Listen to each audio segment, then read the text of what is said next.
Is this thing on? Great. Hello, survivors of this garbage dump. I'm Sophie, and this is my stupid survivor story. There are a lot of things that come to mind when thinking of Fallout. It's a series that has previously delivered relatable characters, intriguing stories, and most importantly, fascinating worlds. Fallout 76 has none of this. It takes the most superficial shell of Fallout and awkwardly shoves multiplayer into it. Anytime Fallout 76 has a clever idea, it's buried by an embarrassing number of technical problems and bewildering design decisions that only get increasingly infuriating.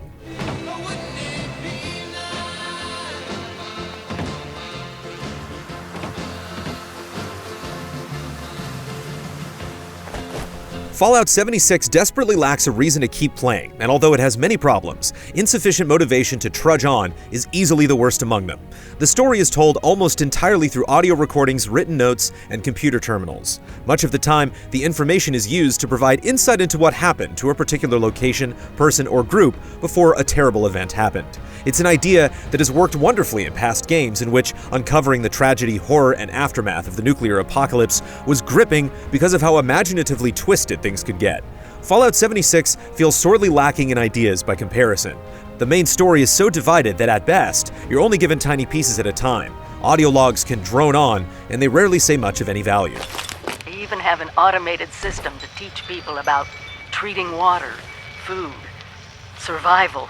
In between the breadcrumb narrative, players are sent all over the map doing menial tasks. You'll collect or kill something only to be told to do essentially the exact same thing once the objective is done. Worse still is that the game may not even let you move ahead with those tasks. Many times, the next step of a quest simply won't trigger, forcing you to log out and then back in, hoping the issue will sort itself out. Sometimes, this troubleshooting step resolves a bug. Other times, it forces you to lose progress and repeat lengthy quests. Abrupt server disconnects, combined with the lack of saved checkpoints, can also force you to replay hours of progress. If such things were relatively uncommon, it'd be easier to generate some level of sympathy and understanding. Yet these annoyances are so frequent, it's hard to keep track of them all.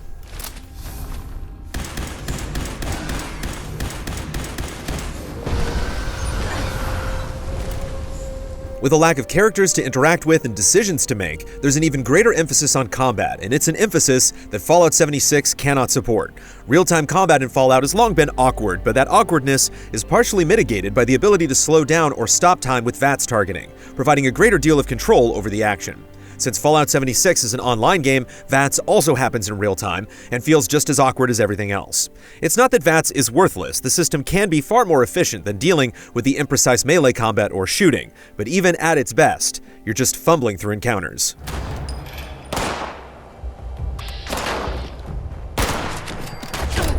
A lot of this sensation comes from how inconsistent and boring enemies are. So many of them just mindlessly swarm the player. This leads to the vast majority of fights feeling the same, even if creatures technically do different things. Sometimes an enemy will just stand in the open, taking punishment without making any effort to defend itself. Other times, they completely forget you're there, even when you're right next to them.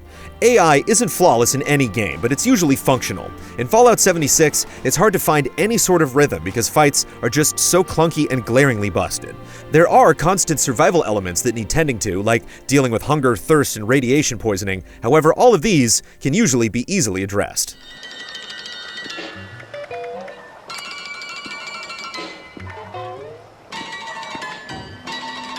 The new approach to perks makes for good ideas overall, and it's appropriate given the online nature of the game. Upon leveling up, players put a point into one of the 7 special categories, and then pick a perk card from those categories. Some of the perks are straightforward, such as dealing more damage or getting less radiation from food and water. Perks can be changed on the fly to suit the need of the moment.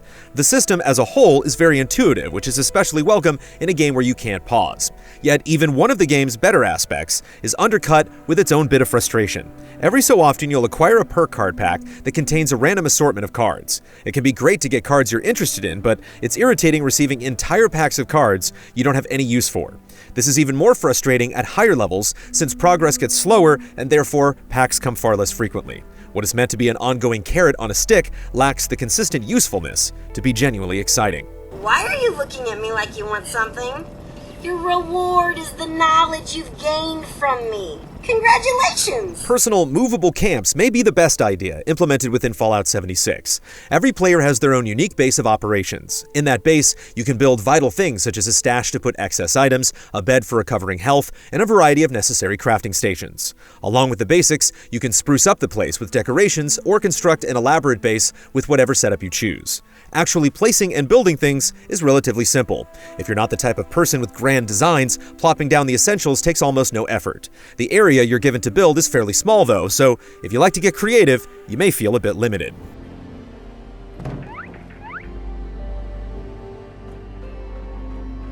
For a game that has online multiplayer as its chief selling point, playing with others bizarrely feels like an afterthought.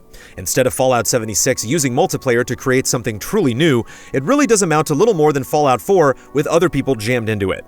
Beyond the most basic joys of socializing with friends, encounters being easier, and the ability to fast travel to teammates, there's little within the game itself that's enhanced by playing with others.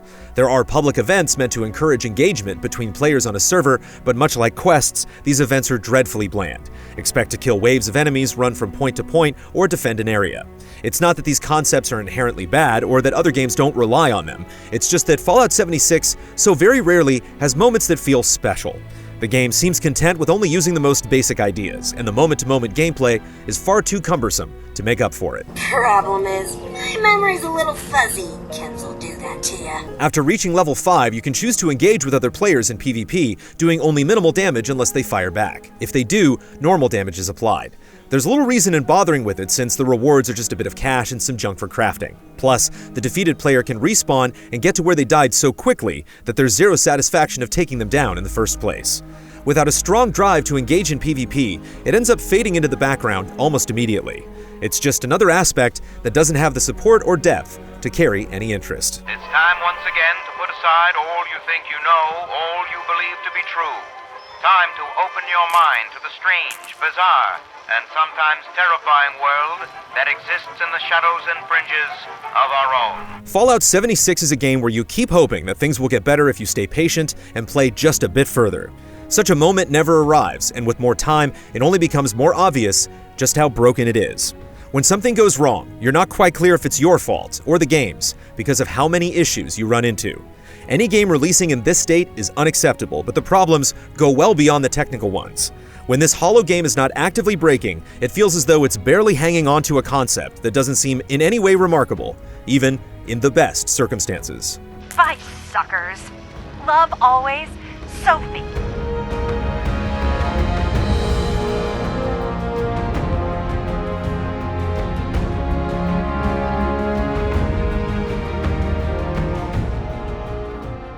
Easy Allies reviews are made possible by generous viewers just like you. If you like what you see, check out patreon.com/easyallies to help us make more. For just $1 a month, you can gain access to weekly updates, spoiler discussions, and exclusive shows. Hear that lady Menzel standing up. How does the hamstring landing up on her